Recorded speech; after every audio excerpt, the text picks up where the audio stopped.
MEM School of Engineering, Department of Mechatronics Engineering, online class. Subject code MT8701. Subject Robotics and Machine Vision System. Unit number 1, Chapter 1. So myself, S. Saravanan, Assistant Professor in Mechatronics Department.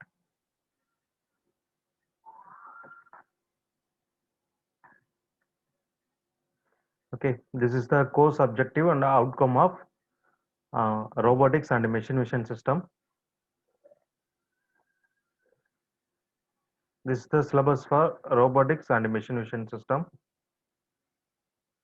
Unit 1, that is basics of robotics.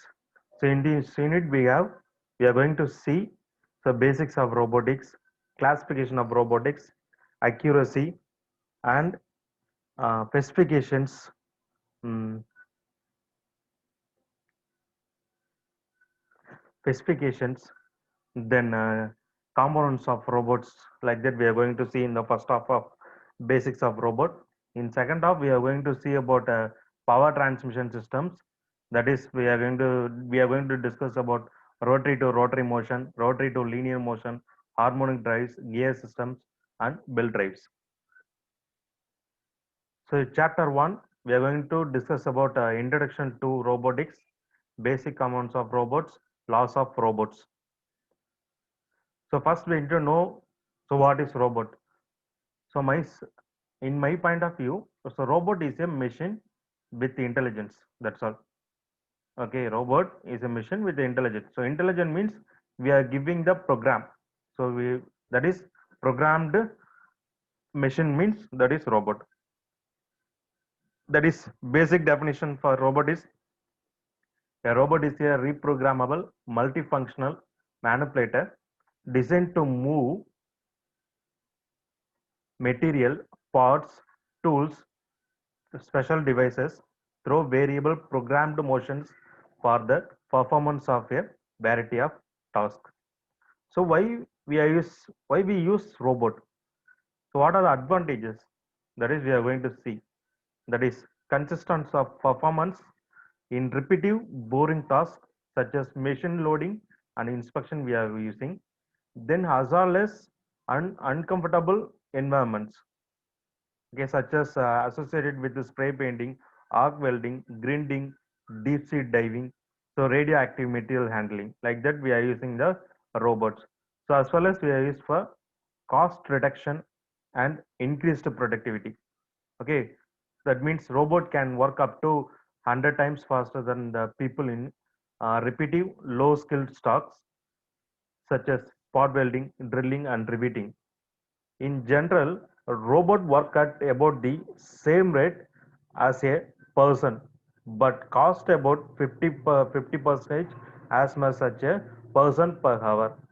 So robot can work 24 hours per day, do not take breaks or sick leave. So this is the example for industrial robot. In this unit, we are going to discuss about industrial robots. Okay, as a mechatronics engineer, we need to must know industrial robots, because nowadays most of the manufacturing unit done by the uh, industrial robots, because most of the systems are done by the material handling. Okay, or one the material was converted from one conveyor to another conveyor, then painting, then assembling, like that we are using the industrial robots. Okay, so next one, history of robot. So history of robots, why we go for history of robots means, so what are the evolution we need to we for we need to know. Okay, so because progressive advancement we need to know. So progressive advancement in robots, first generation, that is repeating, non-servo, pick and place, point to point. So this state of robots 80% used in 1960s. So there is no common control for the particular robots. They are they are they are doing some repeating operations. They are using non-servo operation, that like that they are using DC motor or AC motor like that. Okay, then they are using normal pick and place like that they are using. In second generation, they are using sensing devices. So because robot cannot hear, cannot view, so cannot smell. So if you add the sensors to the robot, it can do the all the things like human. Okay, so only they adding sensor devices. Then path control capabilities, that is line follower, uh, uh, contact follower like that they are using in 1980s. So after that they are using third generation. In third generation they are giving some artificial vision. That means the robot controlled by the some special programs. That means uh, the force, the active force torque interaction with the environment. Okay, environment, the robot contact with the environment like that they are designed. In fourth generation nowadays we are using artificial biological robots and superhumanoid capable of its own clones. So nowadays industrial robots are so much uh, so much evaluated. Okay, so robots working in different fields. So next advantages of using robots. So flexibility, it is essential for automation of batch reduction.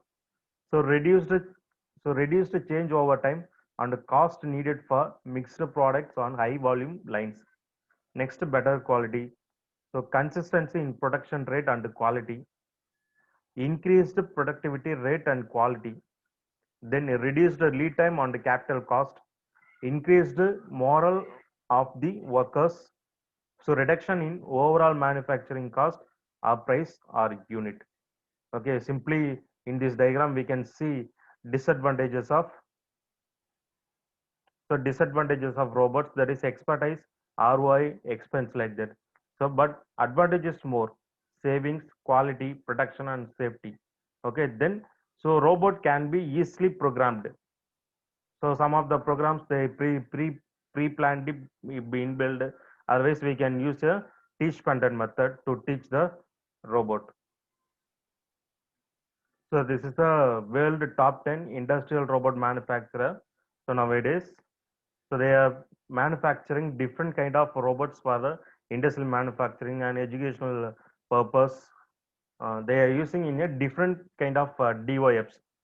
So they are uh, manufacture different axis robots. Okay, we have 6-axis robots.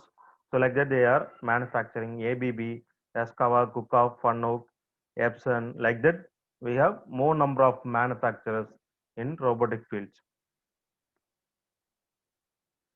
Next, basic components of robot. When we're going to design a robot, so if we have these kind of things, we can call the system like we can call the system as robot. That is components. If we have this kind of components like controller, robot arm, end effector, drive mechanism, sensor and transducers, we can call the system as robot. Okay, that is the main component of robot, that is basic component. Okay, first one is controller. So controller is a brain, that is it is control the, it is given the control signal to all the unit in the robot. Okay, that is robot arm manipulator. So it is have a, it is like a hand, it is like a human hand. So that is move on in the some directions of forward, reverse, right, left, we need a arm, that is elbow, we need arm, elbow like that. That is robot arm and manipulator. So end effector is a application oriented, because when we going to design a robot we need for a particular application. For example, pick and place, we need to fix the gripper in the end effector. So like that, the end effector is a must. This is define the code what we are going to do. It will define the end effector. Next, drive mechanism. So for accessing that device, for accessing the object, we need to move forward and reverse in rotary motion in the arm and elbow connections. Okay, that time we need a drive. So next, the sensor and transducers. Already we said that Robot cannot hear, view, and sense. So like that, we are adding the sensor and transducers. Okay, let's see one by one. So this is the basic plot for the robot, that is done by the control unit, main power unit, shoulder, elbow. This is the arm. So wrist operations. This is the end effector.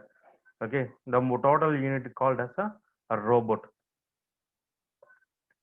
So first one, controller. So controller is the brain of the industrial robot arm and allows the part of the robot to operate together. It's work as a computer and allows the robot to also be connected to other system. The robotic arm controller runs a set of instructions written in code called a program. Okay, that means the controller done by the set of instructions. The program is inputted with the teach content. So many of today's industrial robots arm uses interface that resembles or built on the Windows operating system. So nowadays, most of the systems are controlled by the Windows operating systems.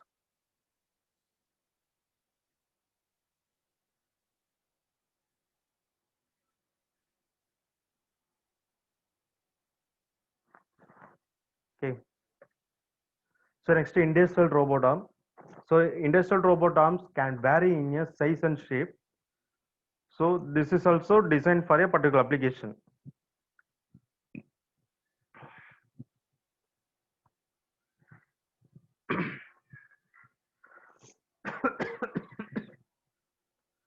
A simple robot with 3 degrees of freedom can move in 3 ways: up and down, left and right, and forward and backward. Many industrial robots in factories today are 6-axis robots. Next, end effector. End effector connects to the robot's arm and functions as a hand. This part comes in the direct contact with the material the robot is manipulating. Some variations of the effector are grippers, vacuum pumps, magnets, welding torches, like that. Some robots are capable of changing end effectors and can be programmed for different set of tasks. So already we discussed, that means by end effector only define the application. For pick and place, we are using grippers for doing some application like welding, grinding, like that. So paint removing, a painting process, like that, we are using tools. Okay. So these are the end effector grippers. So device attached to the robot's wrist to perform a specific task. Okay. So device attached to the robot's wrist to perform a specific task. So it is have multiple types. So mechanical grippers done by the mechanical devices like that, hydraulic, pneumatic, electrical drivers, like that. They are pick and place. So this is the example for mechanical drive. Okay. So next is suction cup and vacuum cups. They are using magnetized grippers. They are using hooks and scoops used to for carry fluids, like that. They are using grippers.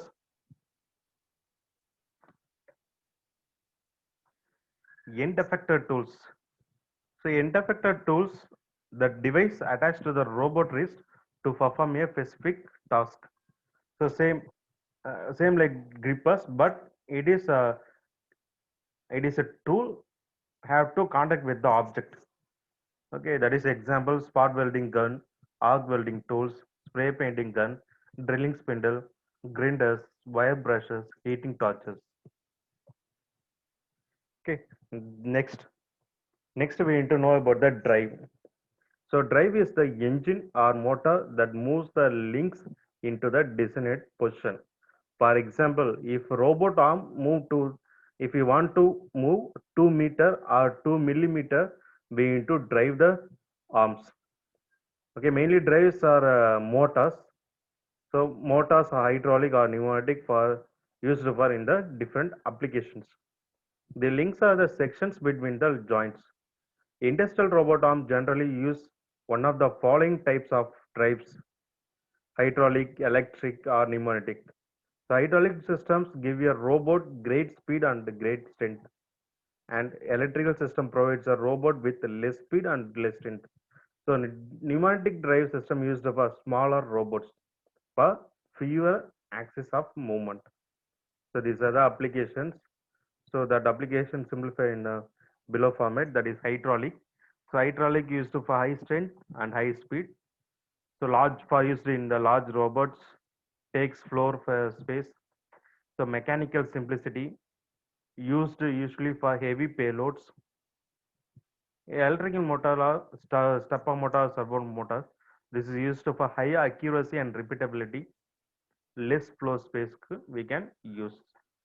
Pneumatic, smaller units, quick assembly, higher rate cycle. These are the advantages of pneumatic drives. These are used in the small robots. Next, sensors. So sensors allow the industrial robot arm to receive feedback about its environment. So they can give the robot a limited sense of sight and around. The sensor collects information and sends it electronically to the robot control. Once use of these sensors is keep two robots that work closely together from bumping into each other. Okay, that is sensors mainly used for group of when group of robots are working in a same car manufacturing means, so each one does not touch the other one. So we need to use the temperature. Sorry, we need to use the touch sensor. So like that we need to define. So when two robots are touching means we need to give the signal, feedback signal to the processor, that is used by the sensors. Okay, also vision sensors allows a pick and place robot to differentiate between items to choose and item signals. The vision sensor means there is optical sensor like that we are using.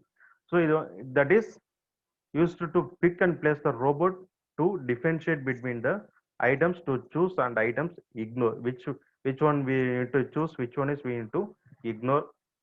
Like that we are using the vision sensors. So there are different kind of sensor: touch sensor, force sensor, contact sensor, photovoltaic solar sensors, photo transistor, photo diode, capacitor sensors, like that we can use. Okay, so next one is the laws of robots. So when you're going to design a robot, we need to we need to know about the law 1 and law 2 and law 3 of robots. So these laws are defined by the Isaac Asimov scientist. Okay, he is designed this law 1 and law 2 and law 3. So law 1, simply we can define a product. That means the robot may not injure a human being or through inaction allow a human being to come to harm. Okay, that is protect. The robot must protect the human. Law 2, simply we can define, that is obey. So the robot must obey the orders given it by human being, except where such orders would conflict with the first law. Law 3, so robot must survive. A robot must protect its own existence as long as such protection does not conflict with the first and second law. Okay, so I think you are all understand the law 1 and law 2 and 3. So protect, obey and survive. Okay, so this is the first chapter of robot,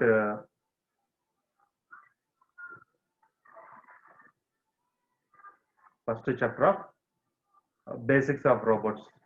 I think we covered basics of robots, simple. So in this, we discussed about introduction to robots, basic components and laws of robots, like that.